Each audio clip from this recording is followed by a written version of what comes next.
Here's more wrestling news for August 9th, 2021. And your headlines for this afternoon include: Chelsea Green reacts to WWE trying to jack her real name, WWE reacts. WWE main roster writers instructed to think of ideas for Adam Cole. WWE passed on signing a big wrestler after reports of stripper passed. Young Bucks rip on WWE releasing short NXT wrestlers over 30, WWE wrestler reacts. Paul Wight on the possibility of Bray Wyatt, Braun Strowman, and Ric Flair in AEW. Buddy Murphy teases his post-WWE future. Released WWE wrestler tells everyone to purchase a firearm, and more.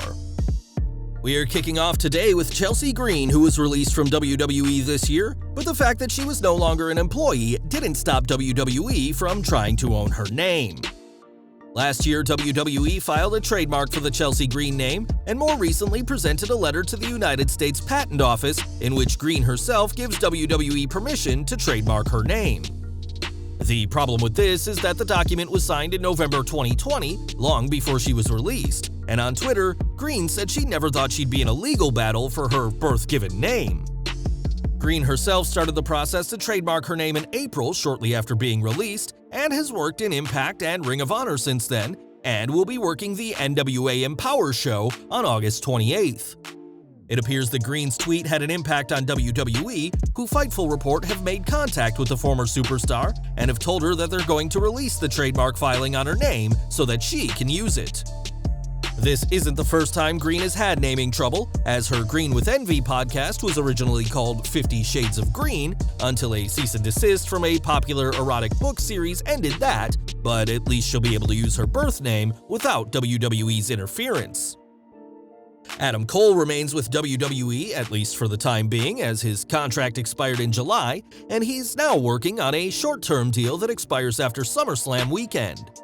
That means that NXT TakeOver 36 will be Cole's last day on the job, but that won't be the case if WWE can help it, as Cole met with Vince McMahon before SmackDown this week in a meeting that's said to have gone well. WWE are so confident that he'll re-sign that the writers for both Raw and SmackDown have been instructed to think of ideas for Cole's main roster call-up, according to Wrestling Observer Radio. This should come as no surprise, as Vince McMahon was said to have taken a liking to Cole on a personal level after their meeting last Friday. At this point, there's no confirmation on if Cole has signed a new contract and which show he'll be on if he has, but WWE are certainly confident that the former NXT champion will be sticking around for years to come. Now, it's no secret that WWE superstars come from all walks of life, but sometimes a wrestler's background can kill their career before it even gets started. Most fans won't know the name Adam Flex Maxted, but this week, the wrestler/Love Island star spoke to Bodyslam.net's Tea and Tights podcast about his 2017 WWE tryout.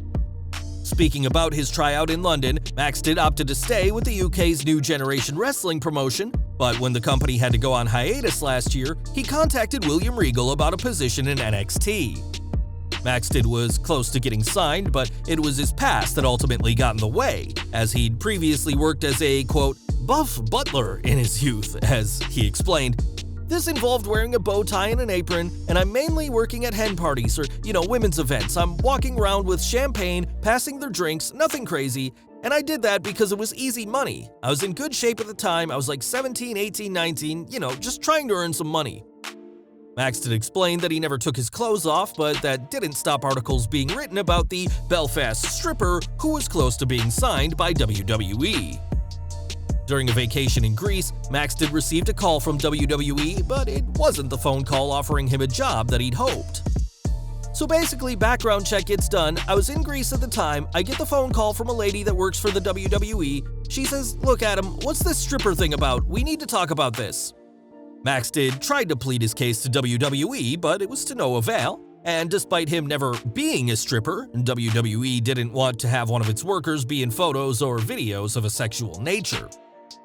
This was a huge blow, as you'd expect, especially since Maxted had tried to be on his best behavior, even refusing to swear during his appearance on the reality show Love Island, believing that uttering just one curse word would hurt his chances in WWE. Since then, Maxted has been taking indie bookings, but that's been especially difficult as of late. But with the 29-year-old in fantastic physical shape, perhaps he'll get another chance with WWE, especially now that Vince McMahon is looking for a very specific kind of talent for his new vision for NXT. Two people who won't be on any WWE brand are the Young Bucks, who were offered a deal years ago but turned it down to bet on AEW. Like the majority of AEW stars, the Bucks are used to poking fun at WWE and have once again changed their Twitter bio to do just that. Now, their new bio says that they're very tall and not in their 30s, a reference to Vince McMahon's new signing policy for NXT, as it's been made clear that the days of short talent in their 30s are officially behind us. When the Bio Bucks Twitter account, which tracks all their updates, shared this latest bio, NXT's own Johnny Gargano gave it a like in an interesting move from the NXT Triple Crown champion. At 33 and not the tallest, Gargano himself could end up on the future endeavored list soon enough, but at least he's aware of the changes going on in the black and gold brand. Over to AEW next, as Paul Wight shocked everyone by joining the company earlier this year, and he's not the only huge name from WWE to call the All Elite promotion home. Chris Jericho, Jon Moxley, and Miro are all former WWE alum, and this week, Wight spoke to the Ring Report about the recent releases of Bray Wyatt, Braun Strowman, and Ric Flair, and whether they could be coming to AEW. He said, "That's the thing with wrestling. You never say never. It would be great to see those guys come in, and it'd be great to see some of the young AEW talent get the chance to interact with guys who have seen that massive stardom and how that molds your performances." Wight added that bringing in older, established names is good, but what matters most is that the younger talent are given the opportunity to learn and prepare for what's coming in their future. For what it's worth, there's been speculation and reports about Braun, Bray, and Flair all joining AEW once their respective non-compete clauses are over with WWE, but it'll ultimately be Tony Khan's decision as to whether any of these three former world champions step foot in an all-elite ring. Now, at the end of this month, Buddy Murphy's non-compete clause will come to an end, and the former Cruiserweight champion is ready to get back in the ring.